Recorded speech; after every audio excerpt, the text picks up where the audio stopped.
આજ રોજ સરદારપરા ખાતે સરદારેશ્વર હનુમાનજી મંદિર ખાતે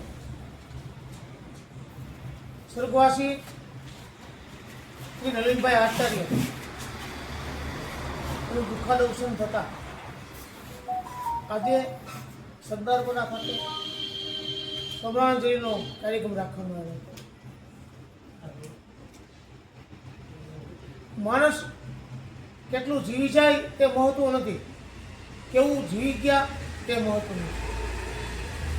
નલિનભાઈ ઘણી યાદો મૂકીને ગયા છે. આપણે જે જગ્યા અત્યારે ભવ્ય હોલ અને આ મંદિર જોવો છો તે માત્ર નલિનભાઈને આભારી છે. આ જગ્યા ઉપર ઘણા વર્ષ પહેલા કેસ કતરી થવા જઈ રહી હતી વિધર્મી દ્વારા, પરંતુ નલિનભાઈએ આખા સરદારપરાને ચેતવા એને ઘણા વર્ષ તાત્કાલિક હનુમાનજી મંદિરની એક શિલા મૂકી દેવામાં આવી હનુમાનજીની.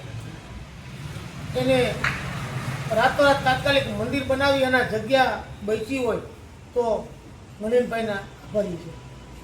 સાથે સાથે મહેન્દ્રભાઈ મસનો ડાબો હાથ ગણાશે.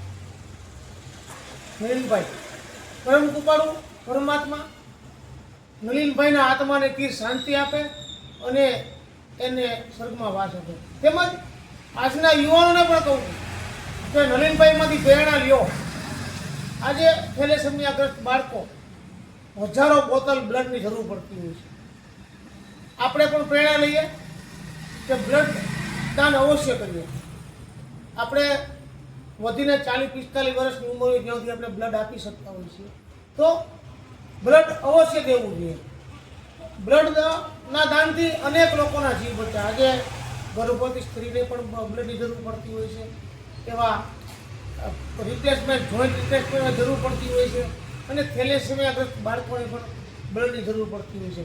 તો ફરીથી નલિનભાઈ આચાર્યને મારા શબ્દરૂપે શ્રદ્ધાંજલિ પાઠવું છું અને ફરીથી પ્રભુને ભગવાનને પ્રાર્થના કરું કે નલિનભાઈના આત્માને ચિર શાંતિ આપે અને સ્વર્ગમાં વાસ આપે. બોલો હનુમાનજી મહારાજ કી